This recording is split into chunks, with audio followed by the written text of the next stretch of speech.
Good afternoon and a very warm welcome to London's Heathrow. Guys, today I'm back at Terminal 5 flying with British Airways. It's been some time since flying with them in their short haul over to Europe.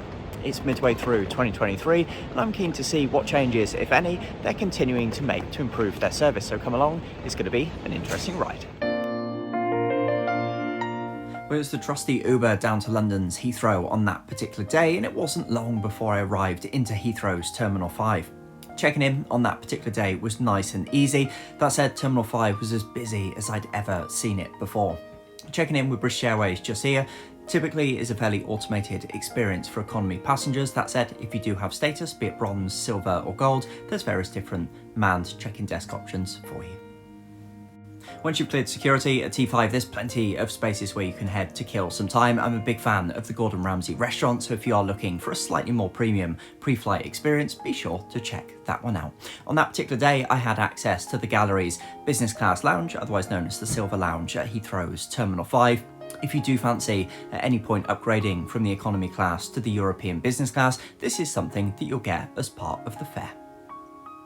That said, on that particular day, it was incredibly busy, so I headed straight down to the duty frees to do a little shopping pre-flight.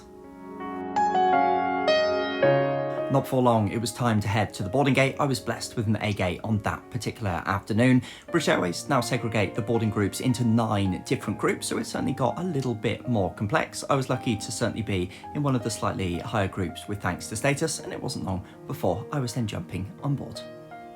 Now, being the trip over to Nice in the summer, half the cabin was actually extended for Club Europe, seats laid out here in a 2-2 configuration. On that particular occasion, I had one of the standard legroom seats, so a little bit interesting to try this out, as I do usually go for one of the emergency exit rows. Legroom was just about okay for a journey over to Europe. Settling into the seat, it was nice to check out a few of the newer features on board. Previously, this just here would have been a plug socket. This is now split into 2 USB chargers, so certainly a little bit more useful for those looking to charge their devices on board. There was then also onboard Wi-Fi. This is something that we'll check out a little bit later on as well. Guys, as we start to take to the skies, a good time for me to plug the channel. The channel is just over a year or so old, but already I've got a ton of content, particularly from British Airways on board the channel. So if this is your thing, make sure you hit that subscribe button, and an awful lot more of my videos will no doubt be recommended to you. Well, I have to say, on that particular day, as we departed out, it was certainly with a big sigh of relief. As you can no doubt see, the skies were incredibly grey, with absolutely beautiful sunny skies waiting for us down in the south of France. So let's get on our way and see how the service has changed aboard British Airways in the last few months. Well, first things first, as we get settled into the flight, let's check out the spring summer menu aboard the Speedbird Cafe. It's really nice to have this back. It makes a great addition, in addition, of course, to just the bottle of water and the packet of crisps, as I've featured in last year's videos. There's a real range of different options available. There are actually so many that as I turned the page for the very first time here, I missed a couple off.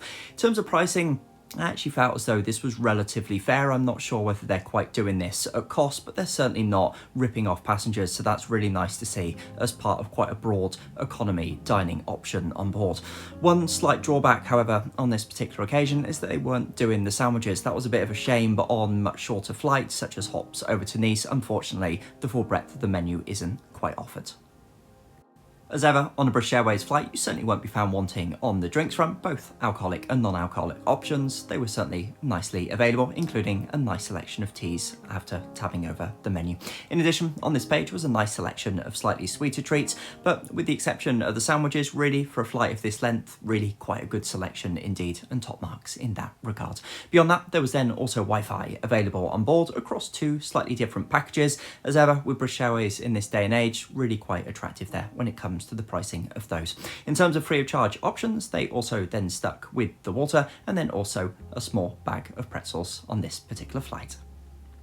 You know, with us now being midway through 2023, things are for sure getting noticeably better at British Airways. The new chief, Sean Doyle, has a huge task ahead of him, and recent news articles have highlighted the scale of the turnaround required coming out of quite a regressive previous era with the airline.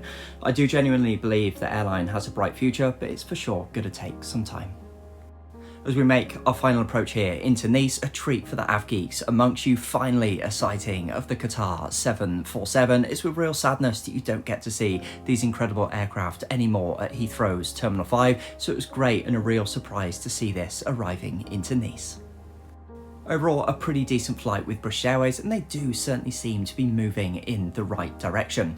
Guys, if you're keen to check out more British Airways content, there's an awful lot more available on the channel. I've done recent reviews of both their long-haul business and premium economy products, and I have a long-haul economy review upcoming in just the next few weeks, so be sure to click those videos on screen just now. Otherwise, very much looking forward to seeing you in the next one.